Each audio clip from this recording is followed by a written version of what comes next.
प्रिय दर्शकों, पिछले गुरुवार हमने भगवद गीता के अध्याय 11 के श्लोक 21 से 30 का गहन अध्ययन किया था।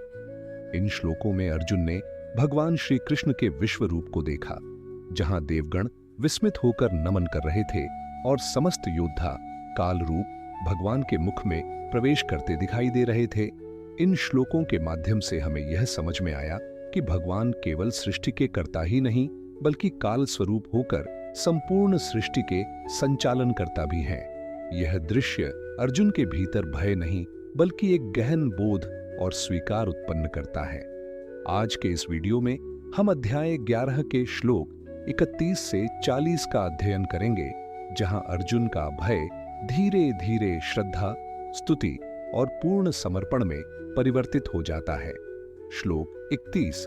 आख्याहि को भवानुग्ररूपो नमोस्तु ते देववर प्रसीद विज्ञातुमिच्छामि भवन्तमाद्यं न हि प्रजानामि तव प्रवृत्तिम। भावार्थ, अर्जुन कहता है, हे उग्र रूप वाले प्रभु, कृपया मुझे बताइए आप वास्तव में कौन हैं। हे देवों में श्रेष्ठ, आपको मेरा नमन है। आप प्रसन्न हो। मैं आपको आदि पुरुष के रूप में जानना चाहता हूं, क्योंकि मैं आपकी इस दिव्य लीला और प्रवृत्ति को पूरी तरह समझ नहीं पा रहा हूं। स्पष्टीकरण। यह श्लोक अर्जुन के अहंकार के पूर्ण विसर्जन का क्षण है। अब वह प्रश्न युद्ध के लिए नहीं, बल्कि सत्य को जानने के लिए करता है। श्लोक 32। कालोस्मि लोकक्षयकृत प्रवृद्धो लोकान् समाहर्तुमिह प्रवृत्तः रतेऽपि त्वान्न भविष्यन्ति सर्वे ये वस्थिताः प्रत्यनीकेषु योद्धाः। भावार्थ, भगवान श्री कृष्ण कहते हैं, मैं काल हूं जो लोकों का संहार करने के लिए प्रवृद्ध हुआ है। मैं यहां इन समस्त लोकों का संहार करने के लिए ही प्रकट हुआ हूं। तुम युद्ध करो या न करो, इन दोनों सेनाओं में उपस्थित ये सभी योद्धा वैसे भी नष्ट हो जाएंगे। स्पष्टीकरण। कालोस्मि, यह भगवद गीता का सबसे गूढ़ और रहस्यमय वाक्य है। यह स्पष्ट करता है कि परिणाम पहले से निश्चित हैं, मनुष्य केवल निमित्त मात्र है। श्लोक 33। तस्मात्त्वमुत्तिष्ठ यशो लभस्व जित्वा शत्रून् भुङ्क्ष्व राज्यं समृद्धं मयैवैते निहताः पूर्वमेव निमित्त मात्रं भव सव्यसाचिन्। भावार्थ, इसलिए हे अर्जुन, उठो, यश प्राप्त करो, शत्रुओं को जीतकर समृद्ध राज्य का उपभोग करो। ये सभी योद्धा मेरे द्वारा पहले ही मारे जा चुके हैं। तुम तो केवल निमित्त मात्र बनो, हे सव्यसाची। स्पष्टीकरण। ईश्वर हमें कर्म करने को कहते हैं, पर अहंकार छोड़कर, कर्तृत्व का भाव त्याग कर कर्म करना ही कर्मयोग है। श्लोक 34। द्रोणाचार्य, भीष्म, जयद्रथ, कर्ण और अन्य सभी वीर योद्धा, ये सब मेरे द्वारा पहले ही मारे जा चुके हैं। तुम इन्हें मारो, डरो मत, युद्ध करो, तुम निश्चित ही विजय प्राप्त करोगे। स्पष्टीकरण। यहां श्री कृष्ण अर्जुन को क्रूर बनने को नहीं, बल्कि कर्तव्य के प्रति निर्भीक बनने को कह रहे हैं। श्लोक 35। एतच्छ्रुत्वा वचनम केशवस्य कृतांजलिर्वेपमानः किरीटी नमस्कृत्वा भूय एवाह कृष्णं सगद्गदं भीतभीतः प्रणम्य। भावार्थ, भगवान केशव के इन वचनों को सुनकर मुकुटधारी अर्जुन हाथ जोड़कर कांपने लगा। वह भय और भाव से भरकर बार बार श्री कृष्ण को प्रणाम करता हुआ कांपती हुई वाणी में उनसे बोलने लगा। स्पष्टीकरण। यह श्लोक दिखाता है कि सच्ची भक्ति न ज्ञान से, न तर्क से, पूर्ण समर्पण से जन्म लेती है। श्लोक 36।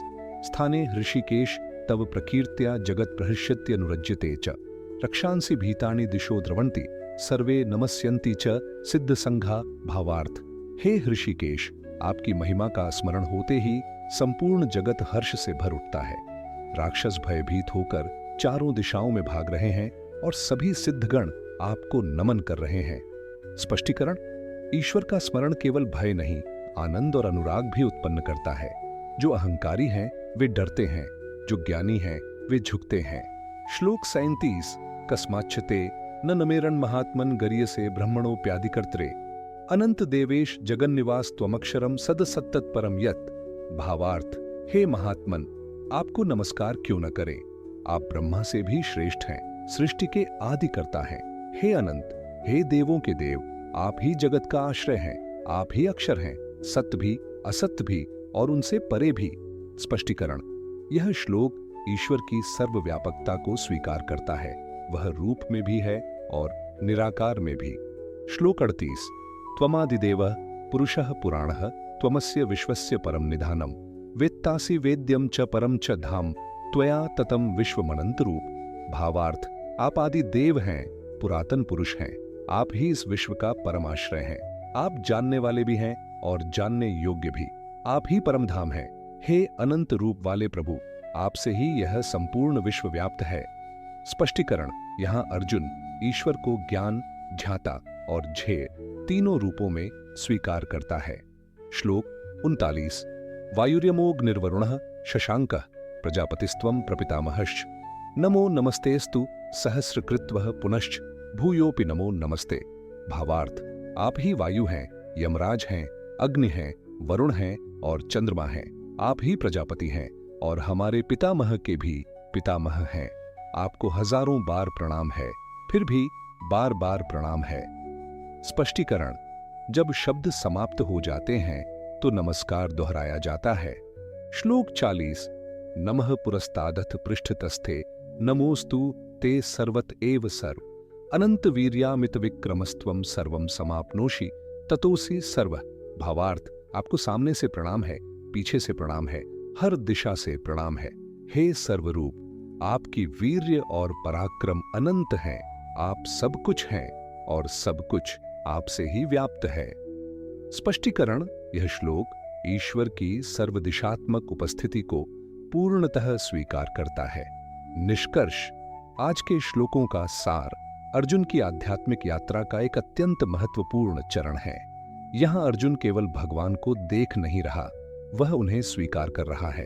वह समझता है कि भगवान ही सभी देवताओं का मूल है, वही जानने वाले हैं और वही जानने योग्य हैं, वही सृष्टि के आदि, मध्य और अंत हैं। इन श्लोकों में अर्जुन ईश्वर की महिमा का गान करता है और यह स्वीकार करता है कि ईश्वर ही सर्वत्र हैं, आगे, पीछे, भीतर और बाहर। यही भक्ति का शिखर है, जहां प्रश्न समाप्त हो जाते हैं और नमन प्रारंभ होता है।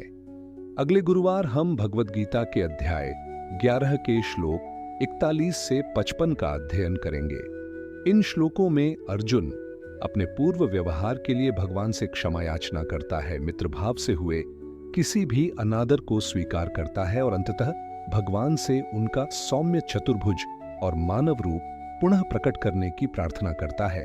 यह भाग हमें सिखाता है कि ईश्वर के समक्ष विनम्रता, पश्चाताप और श्रद्धा ही सच्ची भक्ति का आधार है। अंत में, यदि यह ज्ञान उपयोगी लगा हो तो कृपया वीडियो को लाइक करें, चैनल को सब्सक्राइब करें और इसे अन्य साधकों तक पहुंचाएं। हरिओम तत्सत।